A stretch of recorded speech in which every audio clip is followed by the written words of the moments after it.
So hello aspirant. तो कैसे हैं आप लोग? होप करता हूँ आप लोग मस्त होंगे और अपनी तैयारी में व्यस्त होंगे। So welcome to our YouTube channel Gen Z aspirant. So आज के वीडियो में हम बात करने वाले हैं आरआरबी एएलपी की जो अहमदाबाद जोन है उसकी जो सेकंड डीवी लिस्ट आई है अभी जो 1 जनवरी को, उसकी कट ऑफ क्या है, यानी सेकंड डीवी कट ऑफ क्या है और सेकंड डीवी कट ऑफ आने के बाद कितने लोगों का इसमें सिलेक्शन हुआ है सेकंड डीवी में, और साथ ही कितनी सीट्स अभी भी खाली रह गई हैं क्योंकि पूरी सीट्स पे पैनल नहीं आया है और जितने कैंडिडेट्स को सेकंड डीवी के बाद बुलाया गया है उसके बाद भी कितनी सीट्स खाली हैं उसके बारे में आज की वीडियो में हम डिस्कस करने वाले हैं। और साथ में यह भी जानेंगे कि क्या थर्ड डीवी आएगी, और आएगी तो अभी कितनी सीट्स वेकेंट है जिस पे थर्ड डीवी आने की चांसेस हैं। सो इस वीडियो को शुरू करने से पहले अगर आपने हमारे चैनल को सब्सक्राइब नहीं किया है तो चैनल को सब्सक्राइब कर दें और इस वीडियो को एक लाइक देके अपने फ्रेंड्स के साथ शेयर करिएगा। तो चलिए इस वीडियो को शुरू करते हैं और जानते हैं कि कितनी सीट्स अभी भी खाली है और सेकंड डीवी के बाद कितनी सीट्स खाली हैं और क्या थर्ड डीवी आएगी तो कितनी वैकेंसी के बाद आएगी और सेकंड डीवी का कट ऑफ कितना रहेगा। तो सबसे पहले देख लेते हैं कि आरआरबी अहमदाबाद में एएलपी की वैकेंसी कितनी थी, जो कि रिवाइज्ड वैकेंसी बोल रहा हूँ, जो वैकेंसी बढ़ने के बाद हुई थी। तो इसमें कैटेगरी वाइज ये रही वैकेंसी जिसमें कि टोटल 937 वैकेंसीज थी, जिसमें कि यूआर की 394 थी, एससी की 132, एसटी की 67, ओबीसी की 244, ईडब्ल्यूएस की 100 और टोटल 937। ये आरआरबी अहमदाबाद की वैकेंसीज थी एलपी की, जो कि रिवाइज्ड वैकेंसीज है वैकेंसी बढ़ने के बाद।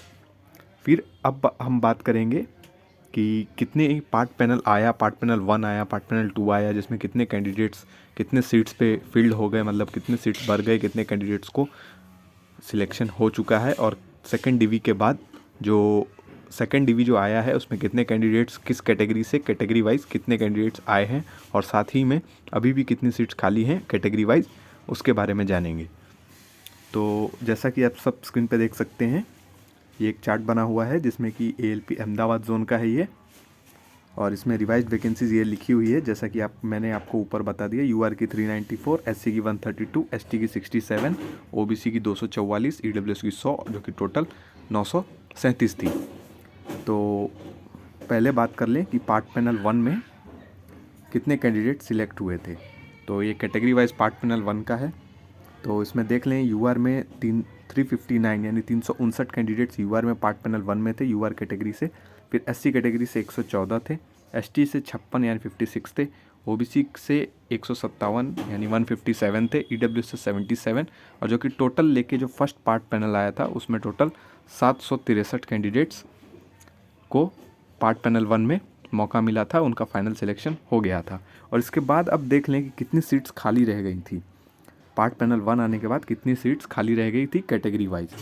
तो देखा जाए तो यूआर में 35 सीट्स खाली रह गई थी, एससी में 18 सीट्स खाली थी, एसटी में 11 सीट्स खाली रह गई थी, ओबीसी में 87 सीट्स, सबसे ज़्यादा ओबीसी की 87, क्योंकि कैटेगरी शिफ्टिंग की वजह से ये कुछ जैसे एससी एसटी ओबीसी और ईडब्ल्यूएस, साथ में ये जो 4 कैटेगरी हैं अलग अलग कैटेगरी वालों को यूआर में कैटेगरी में शामिल कर लिया गया था कैटेगरी शिफ्टिंग की वजह से। और ईडब्ल्यूएस में 100 वैकेंसीज में 77 आए थे जिसमें कि 23 खाली रह गई थी, यानी टोटल 174 यानी 174 सीट्स खाली रह गई थी फर्स्ट पैनल आने के बाद। फिर 1 जनवरी 2026 को सेकंड पैनल भी आ जाता है, और सेकंड पैनल में कैटेगरी वाइज अगर देखें तो सेकंड पैनल में कैटेगरी वाइज देखें तो 16 लोगों को जनरल यानी यूआर से मौका मिला, फिर एससी से 2 लोग को मिला सेकंड पार्ट पैनल में, और एसटी से 1 का आया, ओबीसी में 5 का आया, ईडब्ल्यूएस से 2 का आया, और टोटल 26 लोगों का पार्ट पैनल 2 आ चुका है, यानी कि पार्ट पैनल सेकंड जो आया और टोटल 26 लोगों को इसमें फाइनल सिलेक्शन हो गया था। इनको रोक के रखा था, शायद इनका मेडिकल या डीवी में कुछ इशू हुआ होगा, इसके लिए इनको बाद में इनका पार्ट पैनल 2 आया टोटल 26 कैंडिडेट्स का। फिर इसके बाद बात करें कि पार्ट पैनल 2 आने के बाद कितनी सीट्स खाली थी और कैटेगरी वाइज कितनी सीट्स खाली थी। तो देखा जाए तो कैटेगरी वाइज 19 सीट्स जनरल से खाली रह गई थी, वो फिर जाके एससी से 16, एसटी से 10, EWS से OBC से 82 और EWS से 21 सीट्स खाली रह गई थी। टोटल 148 सीट्स अभी भी खाली थी। पार्ट पैनल 2 आने के बाद टोटल 148 सीट 937 में से अभी भी खाली रह चुकी थी टोटल, जिसमें कि कैटेगरी वाइज आपको मैंने बता दिया। फिर इसके बाद जब सेकंड डीवी आई तो सेकंड डीवी में किस कैटेगरी से कितने कैंडिडेट्स को सेकंड डीवी में बुलाया गया उसके बारे में हम बात करेंगे, और क्या सेकंड डीवी में भी कैटेगरी शिफ्टिंग हुई है इसके बारे में भी आज जानेंगे। तो कैटेगरी वाइज देखा जाए तो सेकंड डीवी में जो आए थे यूआर से 8 कैंडिडेट्स को लिया गया है सेकंड डीवी के लिए, फिर एससी से 13 को, एसटी से 6 को, ओबीसी से 78 कैंडिडेट्स को और ईडब्ल्यूएस से 18 कैंडिडेट्स, यानी टोटल 123 कैंडिडेट्स को सेकंड डीवी में बुलाया गया है। एडिशनल डीवी में 123 कैंडिडेट्स को बुलाया गया है जिनका अब डीवी और मेडिकल होगा।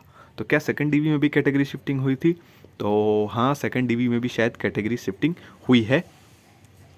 और सेकंड डीवी का कट ऑफ तो इन्होंने ऑफिशियली नहीं दिया है कि सेकंड डीवी का कट ऑफ क्या है, तो उसका हम वेट करेंगे और जैसे ही वेबसाइट पे आता है अगला वीडियो आप पे को सेकंड डीवी पे बना दिया जाएगा।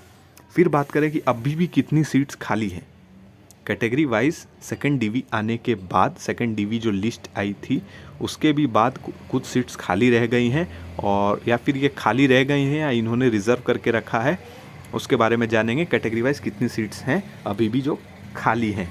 तो देखा जाए तो यूआर से 11 सीट्स अभी भी खाली हैं, एससी से 3 सीट्स अभी भी खाली हैं, एसटी से 4 सीट्स अभी भी खाली हैं, ओबीसी से भी 4 सीट्स अभी भी खाली हैं, ईडब्ल्यूएस से 3, यानी कि टोटल लेके 25 सीट्स अभी भी सेकंड डीवी आने के बाद भी 25 सीट्स अभी भी खाली हैं, जिस पे हम ये अनुमान लगा सकते हैं कि थर्ड डीवी भी फ्यूचर में आ सकती है। तो थर्ड डीवी कब आएगी? जैसे ही सेकंड डीवी कंप्लीट होती है, सेकंड डीवी का डीवी और मेडिकल कंप्लीट होता है, फिर उसका भी एक पैनल आएगा कि कितने कैंडिडेट्स इसमें फिट हुए, कितने कैंडिडेट्स प्रेजेंट थे और फिट हुए, या फिर कितने कैंडिडेट्स एब्सेंट हो गए या फिर अनफिट हुए। तो उसमें से भी कुछ कैंडिडेट्स, जैसे कि सेकंड डीवी में 123 कैंडिडेट्स को बुलाया गया है, तो करीबन इस 123 में से 20 से 25 कैंडिडेट्स जो हैं वो अनफिट होंगे या फिर एब्सेंट होंगे या कोई भी कारण से इसमें रिजेक्ट होंगे, 20 से 25 कैंडिडेट्स। तो 25 सीट्स अभी भी जो सेकंड डीवी आने के बाद खाली है, यानी कि थर्ड डीवी आने का चांस है क्या? तो थर्ड डीवी बिल्कुल आ सकती है, और ये जो आएगी थर्ड डीवी ये फरवरी के मंथ में आ सकती है। थर्ड डीवी फरवरी के मंथ में, या फिर अगर लेट हुआ तो मार्च के स्टार्टिंग में आपको थर्ड डीवी भी देखने को मिल जाएगी। तो टोटल थर्ड डीवी कितने पे आएगी? तो जैसा कि अनुमान लगा सकते हैं टोटल 123 कैंडिडेट्स को सेकंड डीवी में बुलाया गया है, जिसमें कि टोटल 20 से 25 कैंडिडेट्स अनफिट हो जाएंगे और साथ ही में 25 सीट्स और भी अभी भी टोटल खाली हैं। तो थर्ड डीवी में करीबन 40 कैंडिडेट्स और को थर्ड डीवी में मौका मिलेगा। तो वो कैटेगरी वाइज अब तो बोर्ड ही जानेगा कि कितनी कैटेगरी वाइज कितने कैंडिडेट्स को बुलाया जाएगा। क्या थर्ड डीवी में भी कैटेगरी शिफ्ट करके यूआर में डाल दिया जाएगा? सो उसकी जानकारी के लिए हमारे चैनल से जुड़े रहें, हमारे चैनल को सब्सक्राइब कर दीजिए और अपने फ्रेंड्स के साथ शेयर कर दीजिए, और इस वीडियो के नीचे कमेंट करिएगा कि आपका किस जोन से सिलेक्शन हुआ है। अगर नहीं हुआ है तो कितने मार्क्स आपके कट ऑफ से कम है वो कमेंट करिएगा, और साथ ही हमारे चैनल को सब्सक्राइब कर दीजिएगा।